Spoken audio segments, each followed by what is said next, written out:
Topic వచ్చేసి మండీలో tax system ఎలా work అవుతుందో డిస్కస్ చేద్దామండి. సింపుల్ గా చెప్పాలంటే ట్యాక్స్ అనేది కంట్రీకి ఒక బ్యాక్ బోన్ లాంటిది. ట్యాక్స్ పేయర్స్ నుంచి కలెక్ట్ చేస్తున్న అమౌంట్ ని గవర్నమెంట్ ఏం చేస్తుందో 1 year బ్యాక్ డేటా తీసుకుని ఎక్స్ప్లెయిన్ చేస్తానండి. రూపీ అనేది మన కంట్రీకి ఎక్కడి నుంచి వస్తుందో చూద్దామండి. బారోయింగ్స్ అండ్ అదర్ లైబిలిటీస్ నుంచి 35%, నాన్ డెప్ట్ క్యాపిటల్ రిసిప్ట్స్ నుంచి 2%, ఇన్కమ్ ట్యాక్స్ నుంచి 15%, యూనియన్ ట్యాక్స్ నుంచి 7%, కార్పొరేట్ ట్యాక్స్ నుంచి 15%, జీఎస్టీ నుంచి 16%, కస్టమ్స్ నుంచి 5%, నాన్ ట్యాక్స్ రెవెన్యూ నుంచి 5%.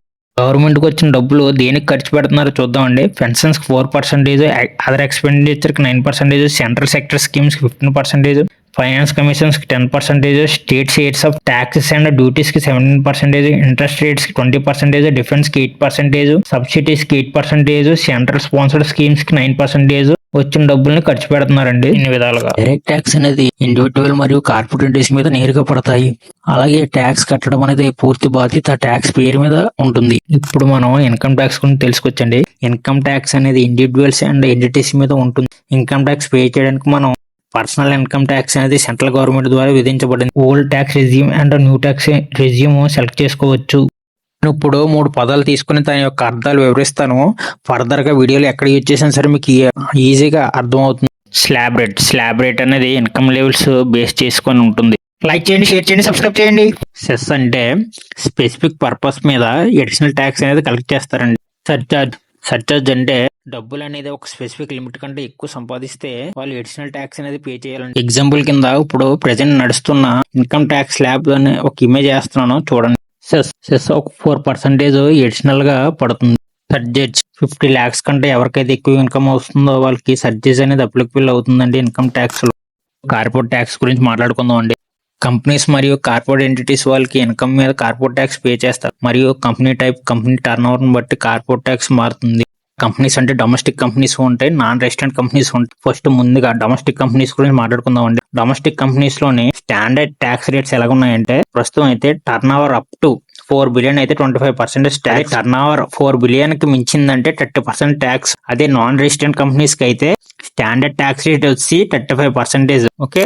Surcharge for domestic companies 10 million నుంచి 100 million బిట్వీన్ లో ప్రాఫిట్ తీస్తే 7% ట్యాక్స్. అలాగే 100 billion కి మించితే 12% tax. Surcharge for foreign companies 10 million నుంచి 100 million మయన్ని ప్రాఫిట్స్ తీస్తే 2%. అదే 100 million దాటిందంటే 5% ట్యాక్స్.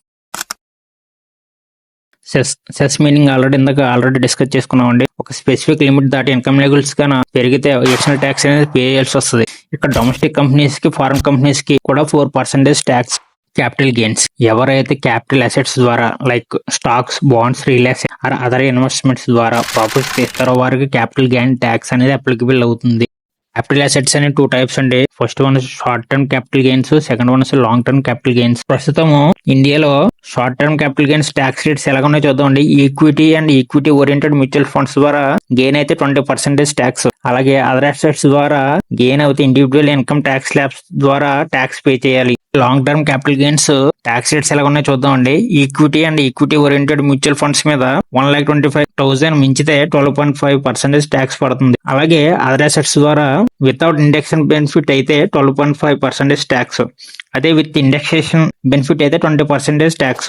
అసలు ఇండెక్సేషన్ బెనిఫిట్ అంటే ఏంటంటే సింపుల్ గా చెప్పాలంటే ట్యాక్స్ రెడ్యూస్ చేసుకోవడానికి ఉపయోగిస్తారండి. ఒక ఎగ్జాంపుల్ తీసుకుని ఎక్స్ప్లెయిన్ చేస్తాను చూడండి. 2002 రియల్ ఎస్టేట్ లోని 10,000 ఇన్వెస్ట్ చేస్తే 2 సంవత్సరాల తర్వాత 40,000 అయింది. అంటే ప్రాఫిట్ ఇప్పుడు 30,000. వితౌట్ ఇండెక్సేషన్ బెనిఫిట్ చూసుకుంటే 3,750 రూపీస్ ట్యాక్స్ కట్టాలి. అదే విత్ ఇండెక్సేషన్ బెనిఫిట్ చూసుకుంటే సిఏ కాస్ట్ ఇన్ఫ్లేషన్ ఇండెక్స్ 2022లో 317 ఉంటే 2024లోనే 348 రూపాయలు ఉంది. అంటే కాస్ట్ ఇన్ఫ్లేషన్ డేటా అనేది పెరిగింది, అంటే వస్తువు యొక్క ధర పెరిగింది. విత్ ఇండెక్సేషన్ బెనిఫిట్ చూసుకుంటే 2,195 రూపీస్ ట్యాక్స్ పే చేయాలి. అదే వితౌట్ ఇండెక్సేషన్ బెనిఫిట్ చూసుకుంటే 3,750 రూపీస్ ట్యాక్స్ పే చేయాలి. ఇండైరెక్ట్ ట్యాక్స్ అనేది ఎక్కువ ప్రొడక్షన్ సేల్ మీద, గూడ్స్ అండ్ సర్వీస్ మీద ఆధారపడి ఉంటుంది. ఇప్పుడు జిఎస్టీ అంటే ఏంటో చూద్దామండి. జిఎస్టీ అనేది 2017 సంవత్సరంలో తీసుకొచ్చారు. జిఎస్టీ అనేది 3 types అండి. First central GST, state GST, integrated GST. State GST అన్నది స్టేట్ కి సంబంధించిన జిఎస్టీ కలెక్ట్ చేస్తుంది. తర్వాత సెంట్రల్ గవర్నమెంట్ అన్నది సెంట్రల్ కి సంబంధించిన జిఎస్టీ అనేది కలెక్ట్ చేస్తుంది. తర్వాత ఇంటిగ్రేటెడ్ జిఎస్టీ అన్నది state government GST central government GST కూడా కలెక్ట్ చేస్తుంది. ఇప్పుడు మనం ఇంట్రా స్టేట్ మూవ్మెంట్ కి ఇంటర్ స్టేట్ మూవ్మెంట్ కి డిఫరెన్స్ తెలుసుకుందాం. ఇంట్రా స్టేట్ మూవ్మెంట్ అంటే సింపుల్ గా చెప్తాను. ఇంట్రా స్టేట్ మూవ్మెంట్ అంటే ఎక్కడైతే ప్రొడక్ట్ రెడీ అయిందో అదే రాష్ట్రంలో గానీ అదే యూనియన్ టెరిటరీలో గానీ సెల్లింగ్ అయిపోతే దాన్ని ఇంట్రా స్టేట్ మూవ్మెంట్ అంటారు. అదే ఇంటర్ స్టేట్ మూవ్మెంట్ అంటే ఒక రాష్ట్రంలో ప్రొడక్ట్ రెడీ అవి సెల్లింగ్ అవుతే లేదా మరొక యూనియన్ టెరిటరీలో సెల్లింగ్ అవుతే దాన్ని ఇంటర్ స్టేట్ మూవ్మెంట్ అంటారు. జిఎస్టీ అనేది మల్టిపుల్ ట్యాక్సెస్ కలిగి ఉందండి. First one excise duty, service tax, value added tax, octroi tax and luxury tax. జిఎస్టీలోని ఎసెన్షియల్ గూడ్స్ మీద 0% ట్యాక్స్ ఉంటదండి. అవి ఏంటంటే milk, eggs, unprocessed food, books మీద. ఇప్పుడు ఇండైరెక్ట్ ట్యాక్స్ లో ఉన్న కస్టమ్ డ్యూటీ గురించి మాట్లాడుకుందాం అండి.